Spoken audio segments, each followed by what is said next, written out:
Born from nightmares, raised by Ridley Scott, and fueled by H.R. Giger's sketchbook of things that make you question your entire digestive tract, the Xenomorph haunts a universe where advanced space travel seems to have bypassed common sense entirely. Consider the crew of the Nostromo, who thought investigating a distress signal from a deeply unsettling planet was a good idea. What they discovered was essentially an alien egg factory that doubled as a death sentence. Then came the boom, or rather the facehugger. This charming crab-spider hybrid leaps onto your face with the desperate urgency of a clingy ex. Its version of affection involves forcing an embryo down your throat while you nap, skipping the dinner and flowers for pure parental violation. The horrifying result is your chest bursting open like a surprise piñata, but instead of candy, out pops a squealing chestburster resembling a baby demon, frantically searching for Wi-Fi. Given a few hours and a generous supply of protein, this grotesque infant transforms into the full-grown xenomorph, a towering 7 to 9 foot skeletal lizard ninja nightmare. Its arsenal includes acid for blood, rendering your weapons effectively useless, a secondary piston-driven mouth that launches like a deadly boxing glove, and the unnerving stealth of a panther, meticulously trained in horror movie etiquette. Across the Alien franchise, the Xenomorph proves its terrifying efficiency. A single specimen dismantles an entire spaceship crew in Alien 1979. Hordes of them overrun heavily armed military bases with the chaotic fervor of Black Friday shoppers in Aliens 1986. A genetically enhanced version becomes a pivotal sci-fi soap opera plot twist in Alien Resurrection. They even engage in interspecies bar brawls with predators in AVP. Because why should cosmic horror ever be constrained by logic? The true kicker lies in their modular life cycle. Depending on the host, be it human, dog, or even predator, the xenomorph mutates into uniquely terrifying new forms of nightmare fuel. Yes, theoretically, your cat could birth a feline xeno if circumstances were particularly unlucky. Adding to the dread is the queen xenomorph, essentially a kaiju, equipped with a massive ovipositor, laying clutches of eggs like she's whipping up horror omelettes. Every drop of their blood acts as liquid apocalypse, melting through ship decks and floors like acid-dip disappointment. And no matter how valiantly you fight, how many you manage to kill, one always seems to survive, lurking just out of reach, perpetually missing that final airlock expulsion, ensuring the cycle of terror continues. They are the ultimate adaptable, stealthy hunters, operating with hive mind efficiency, whose very biology guarantees that encountering them usually ends in a sequence of surprise appearance, brutal impalement, a corrosive acid bath, and finally, a profound existential crisis. Pretty tragic. Moving on to a bonfire promoted to regional manager of death, wielding a sword forged from pure molten ego. That's the Balrog. It doesn't chase, it announces your doom with the crack of a whip and the sound of your armor quietly sobbing in despair. In the Fellowship of the Ring, the heroes attempt a stealthy detour through Moria, an ancient dwarven city echoing with warnings that scream, "Don't light a match, don't make a sound, don't even breathe too loudly." But lurking in the deepest, darkest basement of this forsaken place, a Balrog, one of Middle-earth's oldest, baddest, and most profoundly lava-enthusiastic terrors. Its origins are primordial, a fallen Maiar, an angel corrupted into a walking, smouldering furnace. Once serving Morgoth, Sauron's far scarier boss, the original Dark Lord, it had been slumbering beneath the mountains, like a mythological dragon with severe sleep deprivation, only to be rudely awakened by dwarves who ignored the ancient memo. Don't dig too deep. Its appearance is pure elemental intimidation, reefed in living shadow and flickering flame, brandishing a sword and whip forged from pure fire, and glowing like a coal mine experiencing its final rage-filled meltdown. It doesn't merely roar, its very existence resonates, making you feel like you're being judged by every angry teacher, disappointed parent, and vengeful deity you've ever crossed. Then comes the iconic scene. The Fellowship flees through crumbling halls, drums thudding like a rock concert in the deepest pits of hell. Gandalf stops. The Balrog emerges, not charging, not snarling, just occupying the bridge with terrifying authority. The ensuing stare down crystallizes into cinema history. You cannot pass. The Balrog's response, utter disdain, manifested as a whip crack that seems to fracture reality itself. What follows is an epic plummet of doom. Days of falling combat, from mountain peaks to subterranean lakes. A boss fight defying gravity and sanity. Gandalf barely wins, returning later as Gandalf the White like he'd unlocked divine DLC. The Balrog, it fights only when provoked, but when roused, it goes full heavy metal album cover come to life, radiating personal offense at bridges, wizards, and the very concept of your continued survival. Strengths: mastery over fire and shadow, demonic melee prowess honed over ages, a whip that serves as crowd control and protagonist removal, and an ancient, utterly unimpressed demeanor that melts even glow sticks. Behavior: a smoldering introvert, yearning for cave naps.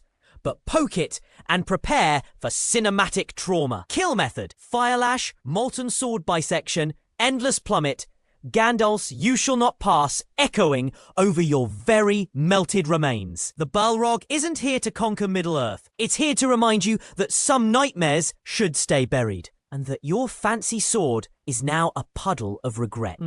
Pretty tragic. Moving on to a bubblegum that signed up for a cosmic gym membership, possesses the mood swings of a sugar-crazed toddler, and wields the power to casually delete galaxies, only to suddenly hug you and turn you into a chocolate chip cookie. That's Majin Buu, Dragon Ball Z's most gloriously unpredictable final boss. He radiates deceptive cuteness right up until he decides your planet would make a delightful garnish on his dessert menu. He's arguably the only universe-ending threat who'd giggle maniacally while atomizing a continent, then immediately demand pudding with wide, innocent eyes. His origin story involves an evil wizard named Bibbidi, because nothing wholesome ever emerges from someone named Bibbidi, who crafted Boo eons ago as a living reset button for troublesome civilizations. Boo isn't a villain with grand schemes. He's more akin to a sentient natural disaster with a raging sweet tooth, bouncing merrily across the universe, erasing everything in sight, simply because it looks entertaining. When we first meet him, he's a baffling paradox. Pink, chubby, unnervingly childlike, speaking about himself in a third person, yet containing the raw, explosive power of 1,000 nukes crammed inside a sentient marshmallow. Boo's terrifying signature move isn't just a beam or a punch, it's his ability to shapeshift through sheer rage.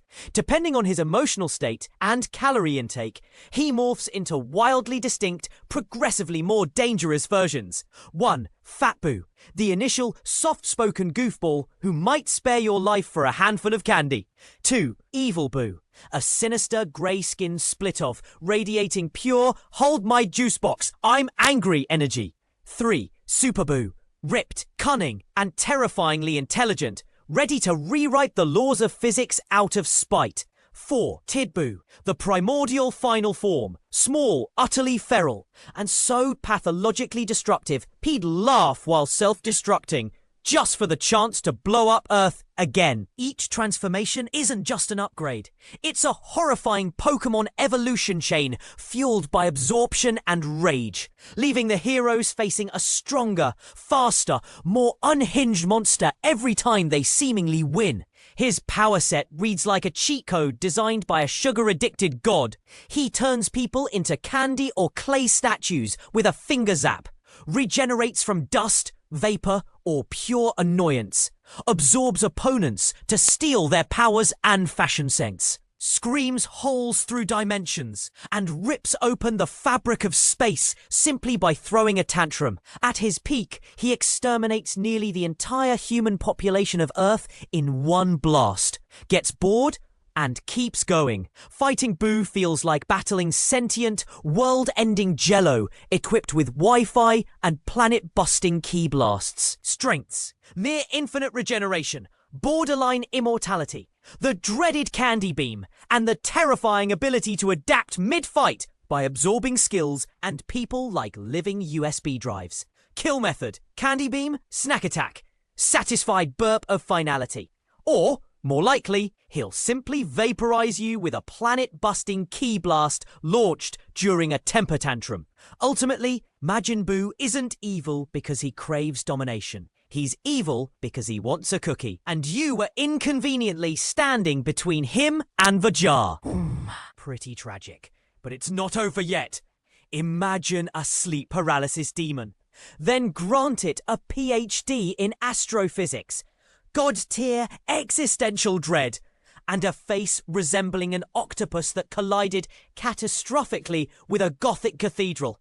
That's Cthulhu. Welcome to the bizarre literary universe of H.P. Lovecraft, a place where monsters don't merely bite, they shatter your sanity, like a cheap USB stick plugged into the wrong reality. Standing, or perhaps slumbering, at the center of this cosmic horror mixtape is Cthulhu himself, the ultimate poster boy for "you weren't supposed to see that." He's classified as a great old one, which is essentially the universe's cryptic way of saying, this entity exists so far outside your puny mortal comprehension that simply knowing about it guarantees insomnia. Physically, he's a nightmare rendered colossal, hundreds of meters tall, vaguely humanoid in shape, crowned with a writhing beard of living calamari, and inexplicably sporting vast, leathery wings. His vibe is 100% don't summon me unless you're prepared to watch time unravel like overcooked spaghetti. He first surfaced in Lovecraft's 1928 tale, The Call of Cthulhu, where unlucky investigators gradually pieced together clues from ancient cults, shared horrific dreams, and legends of a sunken city. They discovered Cthulhu wasn't gone, merely resting in a death-like nap beneath the Pacific Ocean within Relaya, a non-Euclidean city where the laws of physics apparently threw up their hands and quit. The true horror? You don't even need to see him. His presence invades dreams, vivid nightmares, so potent they might as well come with subtitles written in pure madness. His mere proximity bends reality like a persistent, game-breaking glitch. Naturally, he's developed a fan club. Cultists draped in robes, scattered across the globe, chant cryptic gibberish as if awaiting Black Friday deals on universal chaos. They fervently believe Cthulhu will awaken when the stars are right. A phrase that sounds poetic right up until your sky bleeds purple and everyone starts reciting ancient Sumerian backwards. Wait a minute, is that the Mangekyo Sharingan? And is that our bro 8-0? And is that the Rinnegan? Okay, so when he does stir, don't expect roars or shouts. Cthulhu projects pure suffocating dread like a cosmic Bluetooth speaker broadcasting static from another dimension. Cities crumble, humanity panics en masse, and physics politely excuses itself from the room. In his debut story, a boat crew accidentally releases him, leading not to a battle, but to widespread insanity. One desperate soul rams him with a ship, only for Cthulhu to regenerate instantly, treating the trauma like a minor paper cut. His strengths are uniquely terrifying. An immortal slumber that actively warps the dreams of humanity. A mind-melting presence that bypasses physical harm to directly execute sanity. And an eldritch charisma that drafts cult members without a single recruitment pitch. Cthulhu doesn't chase you. He lets you chase your own mind into the abyss, trying to comprehend the incomprehensible. That's the trap. He sleeps and you unravel. His unspoken motto might as well be, you can't kill what doesn't even register your existence. He doesn't kill you directly. Instead, your brain collapses under the weight of its own futile logic. You start babbling apocalyptic riddles, and then you might simply explode implode or transform into a prophet babbling doom. In his house at Relaya, dead Cthulhu waits dreaming. A single sentence that has arguably inflicted more profound emotional damage than a legion of knife-wielding slashers. Pretty tragic. Moving on to a floating diamond that judges you with silent geometric contempt before blasting you with a laser so surgically precise it could thread a needle from center of Earth. That's Ramiel, the passive-aggressive geometry teacher of destruction in the stress-fueled apocalypse audition that is Neon Genesis Evangelion. While other giant monsters, angels, show up to wreck Tokyo 3, Ramiel doesn't just audition. It kicks in the door, blasts the ceiling, and levitates with a cold blue glare that promises liquefaction. Appearance is minimalist terror. Ramiel is a colossal, perfect blue octahedron, a floating gemstone with glowing facets and an unspoken commitment to violence. No limbs, no face, no discernible emotions. Its modus operandi? Arriving in episode 5 like a minimalist boss fight designed by a sadistic mathematician. Instead of roaring or rampaging, Ramiel simply hangs above Tokyo 3, radiating silent menace and patiently waiting for someone to attempt the profoundly stupid. Spoiler, they do. A sniper shot? Evaporated mid-air. A close-range ever assault? Met with a disintegrating death ray. A bunker penetration gambit? Hard no. Its AT field? A sci-fi nope. Shield laughs off conventional weapons, treating even nuclear strikes like paper aeroplanes bouncing off a tank. And then there's the beam. A searing blue lance of cosmic trigonometry erupts from its underside like it's farting pure calculated death from the heavens. This isn't mere destruction. It's precision annihilation. One blast reduces skyscrapers to fine pottery dust and EVA pilots to trembling PTSD case studies. Ramiel doesn't chase or scream. It embodies passively perfect lethality. It waits, it watches, it charges. It's the boss fight that's demonstrably smarter than you. Knows it and sees no need to flex. Eating it requires near impossible overkill. A sniper rifle scales the skyscrapers. The entire country's power grid rerouted into a single shot. And perfect timing exploiting its one fleeting vulnerability. Even then, victory feels less like triumph and more like escaping a math problem designed to consume you. And in a final insult, when Ramiel returns in the rebuild films, it evolves. Tentacles sprout. It screams. Geometry gets a terrifying second phase. Because why should existential dread ever remain simple? Ramiel doesn't hate you. Ramiel just considers your existence an inconvenient variable in its flawless equation of annihilation.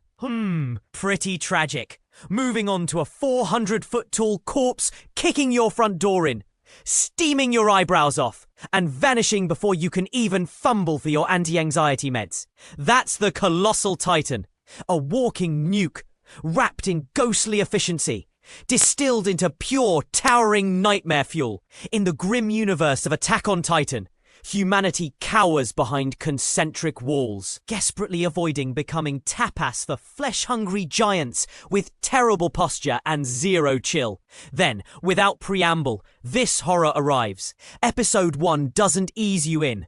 It hurls the Colossal Titan at your psyche, like the show remembered your trauma reserves were dangerously low. One moment, silence. The next, a crack of lightning, a hurricane gust of wind, and suddenly a skinless, steaming behemoth is peering over War Maria with molten, bored eyes, before kicking a hole through humanity's last defense like it's brittle drywall. Spoiler alert, the true horror isn't just its form. It's the revelation that this apocalyptic engine is Berthold, a quiet, anxiety-riddled soldier containing the destructive power of an angry volcano crammed into gym shorts. I think if I'll say more, then you'll become the Titan and haunt me in my dreams. So just go on and watch if you haven't yet. And let's move on to our final creature, the Thing of John Carpenter. But I ain't know a thing about the Thing. If you know, you can lend some hand in the comments. Instead, here's a video of my good neighbours finding their lost treasure.